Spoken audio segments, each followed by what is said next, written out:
Yo, what is going on, everybody? It's your boy Grip and Rip back here with another video for you guys today. And in this video, we're going to be talking about what this huge industry news means for the future of Topps and Topps in as a company in and of itself. Of course, if you guys missed it yesterday, huge industry-changing news has dropped on us. We're going to talk all about it if you missed it and what it means for Topps as a company. So before we get into that, thank you guys so much for joining me on this video today. Can we get a minimum of 100 likes on today's video? As that is the best way you can help me grow this channel is by hitting that like button. And speaking of growing the channel, we are doing a giveaway. We're giving away hobby packs of Series 2. All you gotta do to enter is be publicly subscribed, like this video, turn on the post notifications for all the content you see on the channel, and last, but certainly not least, leave a comment in the comment section on who your all-star representatives were on your favorite team. I'll pick the winner once we hit 7,000 subscribers. So there is that. That is right, ladies and gentlemen. We are on the road to 7K. Thank you for the support. The last couple videos we have done.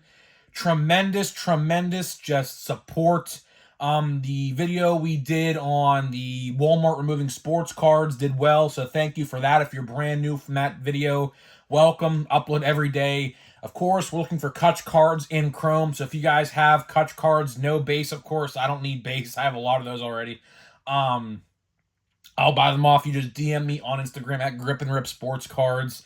And on top of that, channel of the month. So if you guys are a small YouTube sports card content creator, I am starting to do channel of the month. So every month starting September, we are going to be highlighting a YouTube channel. What I'm going to do is I'm going to shout them out every single video for that month, put their link to their channel in my description every single day for that month in hopes to, boost that person's channel and maybe, start their own journey because, it wasn't too long ago. Believe it or not, it was not too long ago. I was just starting out, literally, believe it or not, I've only been doing this for a year and a half.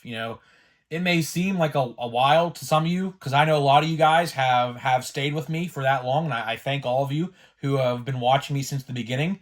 I appreciate all of you who did that because without y'all, I'm not here, man. I'm not doing this for a job. I'm not doing this every day. I'm probably working at Walmart or a gas station or something like that. Right. So, thank you guys for doing that for me. And I just want to give back to you guys in hopes to, start your journey because, everyone's journey starts somewhere different. Everyone's journey has a different path. Right. And hopefully I start your path. That's the goal, right? So there's that. So let's get into it. I'm not going to waste any more of your guys' time. I know a lot of people tend to not like my intros are longer. But hey, man, I have a lot of stuff to announce. There's a skip button for a reason. You could always skip. There's always a fast forward button, right?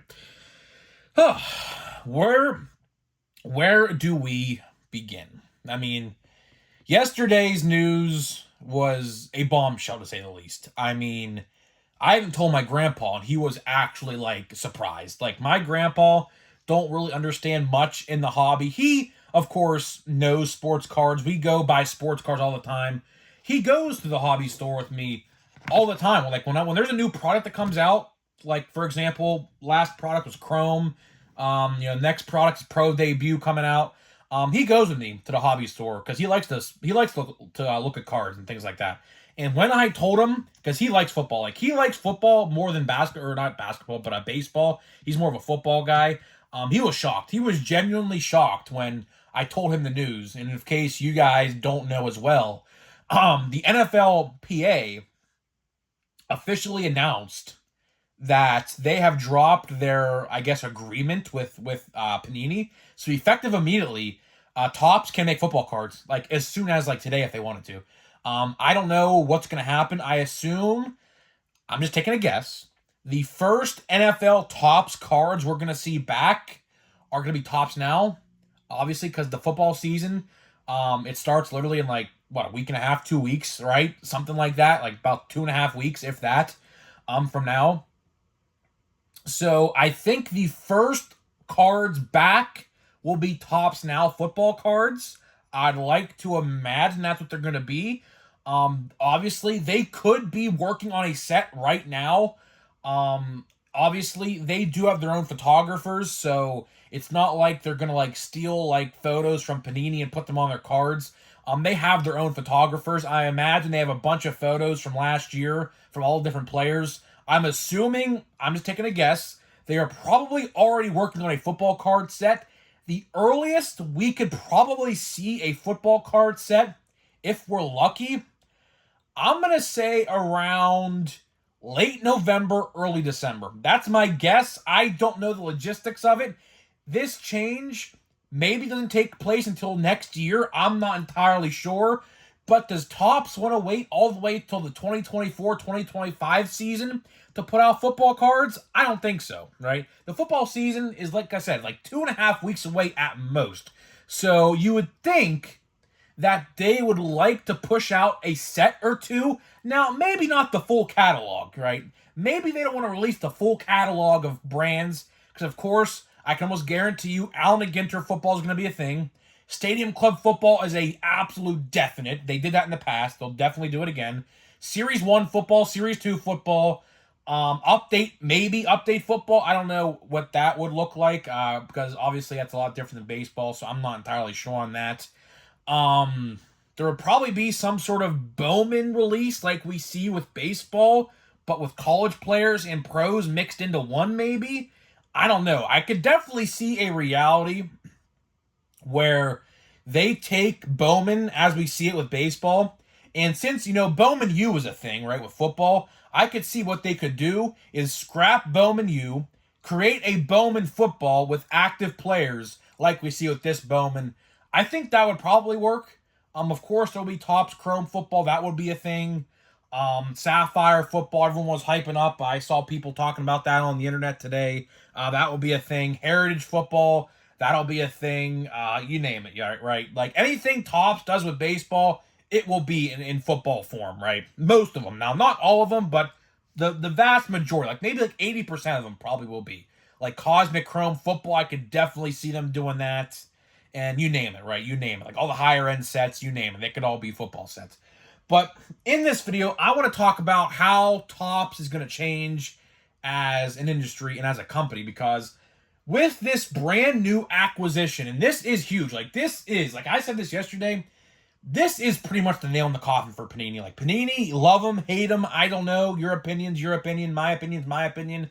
My opinion on Panini, I didn't like them really. They're really they're the ones who really started this price hike bullshit, if I'm going to be honest with you. If you guys remember all the way back in like late 2020 or early 2021, they were the first to raise the blaster box prices and everything like that of a sort. Topps was still 20 at the time, and when they started using their blasters for Prizm football, like 35 or something like that, Topps said, well, if they're making that money, why can't we make that money?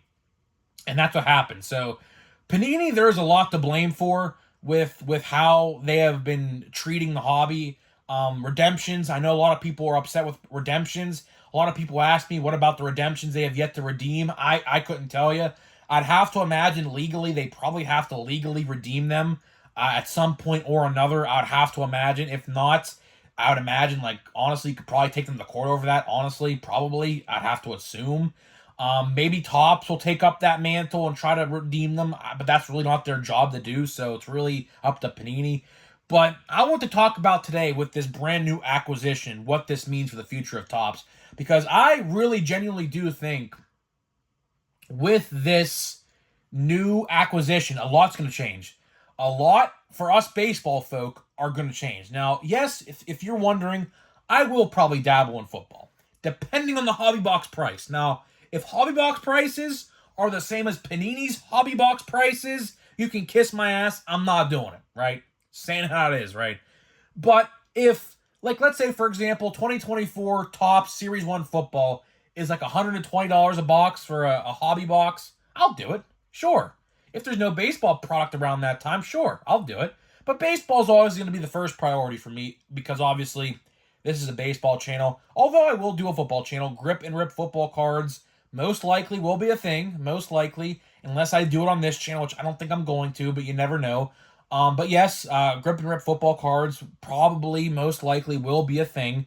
So yeah, like, I'll do it gladly. If they're around the same price as baseball product, absolutely I'll do it. Because at that way, like, everyone can do it. Like, that was like the general consensus like issue with this acquisition, right? Everyone was wondering, like, since Panini's hobby box prices are like outrageously priced, they're like $300, $400. It's absolutely ridiculously priced. And then, like, they're wondering, like, if Topps saw them doing that, would they adapt that and do it themselves? Well, we have to wait and see on that too. We don't know yet. I hope not. I genuinely hope they don't do that, because that would really, like, price me out of that market. I would still do the retail stuff, like the blaster boxes and stuff. I would probably just resort to doing that. But still, it's interesting, right? It's interesting because we have never seen something like this happen before.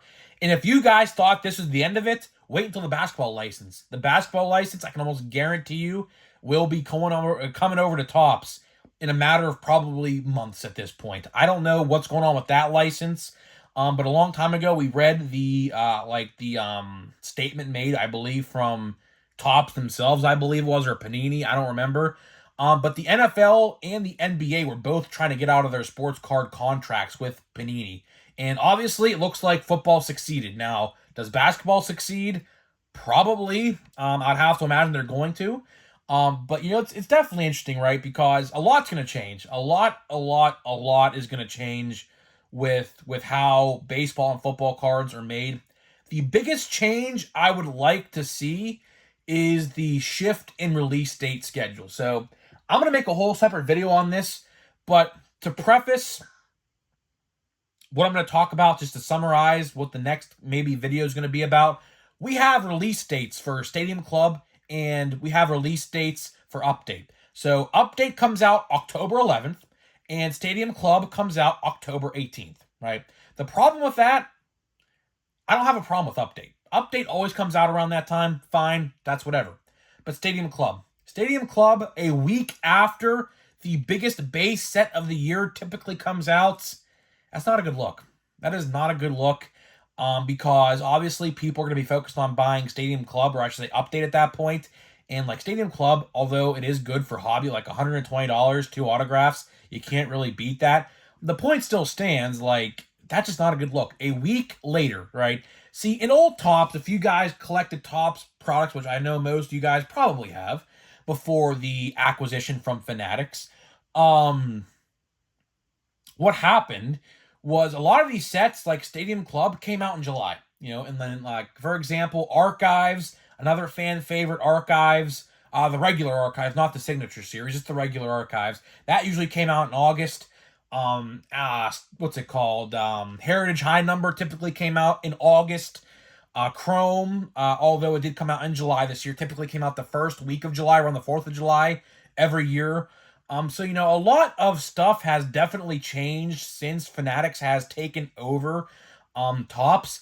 So one thing I would really, really like to see is a shift in release date schedule. Let's go back to that old Topps baseball release date schedule, because at that point, if you guys remember last year, there was like 10 to 12 different baseball card sets in December. Of course, December is peak football month. The last full month of the regular season, people clinching playoff spots, you name it, in December, right?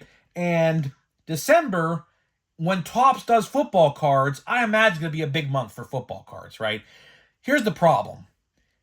If baseball cards are coming out by the dozens, literally, in that month, what's going to happen to the football cards? See, here's the thing. We can't have football cards coming out in March, right? Look at Panini. Look at Panini, for example. Panini had a huge issue. My brother said the other day, when we were talking about this last night, they're on like an 8-month delay on product right now. At least 8-month delay. Prism Football should be coming out like for the next season, like right around the start of the season, or like midway point of the season. But in recent years, the last couple years, it comes out like 3 months after the season ends, like in June. Like, that's unacceptable. That is, like, very unacceptable. That's like Topps Chrome, for example, coming out in, like, January of the next year after the season was over. That's just unacceptable, right?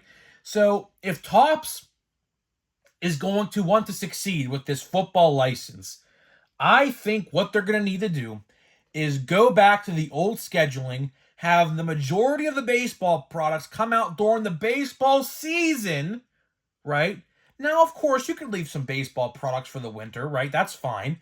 But the football cards need to take priority when football season starts. We can't have 10 different baseball card sets in December, like, for example, and, like, a bunch of football card sets come out that same month. Because if you're a collector of both, if you're one of those guys out there who likes to buy football and baseball, like I'm going to attempt to do anyways, that's going to be hard on the wallet. That is definitely going to be hard on the wallet, and my wallet's going to say, yeah, you need to take a couple steps back and not buy all these different sets, which at that point, a lot of us, probably in my same position, are going to be screwed because there's so many sets. So the point is, when this change takes effect, and like I said earlier in the video, they can release football cards as early as right now if they wanted to. I don't know what they have cooking up in the lab. Obviously, I don't work there. I'd have to imagine we're going to get Topps now football cards with, like, rookie cards of, like, CJ Stroud, Anthony Richardson, you name it. I'd have to imagine that is on the horizon when they make their debuts. I think they're starting week 1. I believe they're the confirmed starters, I believe. I could be completely wrong on that. I think I saw a Twitter post somewhere that they are. I don't know. Football guys, you tell me. But it's going to be interesting because I definitely think we're going to see a football card set this year. I don't know. Maybe they're going to try to rush it. I don't know what the first set will be. Honestly, I'd have to imagine the first football set Topps is probably going to do is probably Chrome. I'd have to imagine they're probably going to start with a bang. They're probably going to want to start with a big bang and just say, you know what, screw you, Panini, we're the football guys now. And I think they're going to do that by releasing Chrome first. Mark my words, come back to this video whenever it is, when Topps announces the first real football cards that you can go in store to buy, I can almost guarantee you it's going to be Chrome. Why not Series 1? Although Series 1 is paper-based, it is easier to print, which that could be a factor. They can go that route because it's the easiest to print. Would it sell as well as Chrome?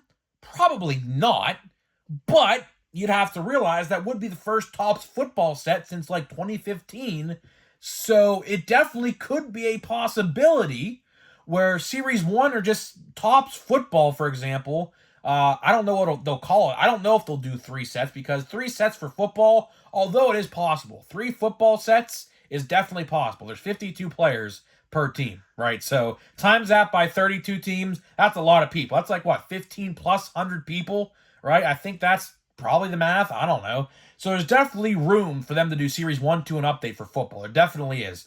But it won't be as exciting as like an update for baseball, because obviously the trade deadline in football is not, I don't think, as exciting because obviously you could trade draft picks and things like that. So it's not as exciting. But there's definitely grounds to do that, right? And that's the interesting part. Like, we're going to be in what's the word I'm looking for here? Uncharted waters. That's the word I'm looking for. We're going to be in uncharted waters. Like, this upcoming, I'd have to say, next 6 months or so, for football cards and baseball cards, interesting times. Even we could add WWE into that. We could even add the WWE, because Topps does have the WWE license again, so we could add that to the mix. So the next 6 months or so, what's the next 6 months? So September, October, November, December, January, February. So about till February, till Series 1 comes out next year. It's going to be uncharted territory, to say the least. I don't know what to expect. Neither should you. We're just going to have to play this one by ear. That's the good old saying, play it by ear. And that's what I think what we're going to have to do. I don't know. If you're a football collector and a baseball collector like I'm going to be, I've bought football sets. I dabble in football. I bought a couple football sets. I have a couple Prism boxes I still have yet to open and things like that. So it's not like I didn't collect any Panini football. I have a lot of Kenny Pickett rookie cards. I collected Kenny Pickett. Of course, he is my Steelers quarterback, so of course I have to collect him. And George Pickens, I did collect some of him as well. So you never know. You never know, right? So it's definitely interesting. So thank you guys so much for watching this video. That's pretty much all I got for you. I mean, there's not much else to talk about. So let's get to a pack of Chrome here. How many packs we have left? I don't even know. How many packs we have left here? 1, 2, 3, and 4. I guess we'll open this one. We have 3 packs left after today. The box, my blaster box, wasn't too bad so far. I think we're at the halfway point, right? How many packs are in here? 7, 8? I don't even know. Yeah, but this is pack, I believe, 4. I'm probably gonna have to buy another pack this weekend at Walmart or Target. I don't want to buy them at Walmart, but if I have to, I have to. So yeah, so we're looking for rookies, of course. I still get to get the Corbin Carroll and things like that, so we're still looking for rookie cards and things like that. So let's see here. We have a pink and a refractor. So these boxes have not really been that bad, honestly. Jose Miranda, Wilson Contreras, who just got ejected tonight in PNC Park, which I thought was pretty funny. We got Oswaldo Peraza. That's the second Oswaldo Peraza. I got a pink of his. So the next 2 cards, another 5-card pack, by the way, which I heard is common. I guess the thing is, if you get a pink or a sepia, it's a 5-card pack, which I think is really interesting. Let's go from the back here. I'll put these cards down for a minute. This has to get flipped upside down. Please be a rookie. That's not... Nope. I thought that was Spencer Steer for a second, but no. If Tyler Stevenson... of course, that's not Elly De La Cruz or Matt McLain. Elly De La Cruz will be in 2024, so he's not going to be an update, of course. On the last card, upside down, it's an 88 of Luis Castillo. Not the Mariner you're going to want, obviously, J-Rod. J-Rod's been on an absolute tear. That pack was really not that good, if I'm going to be honest. There really wasn't anything notable in that set. Oswaldo Peraza, I guess, but I already had the pink. I literally pulled the pink out of the exact same box. So nothing really notable in that. But either way, man, I can't really complain. My Chrome luck this year actually has been pretty good. So I really have no room to complain. So guys, let me know what you think about the future of Topps. And I'll see you guys in the next video.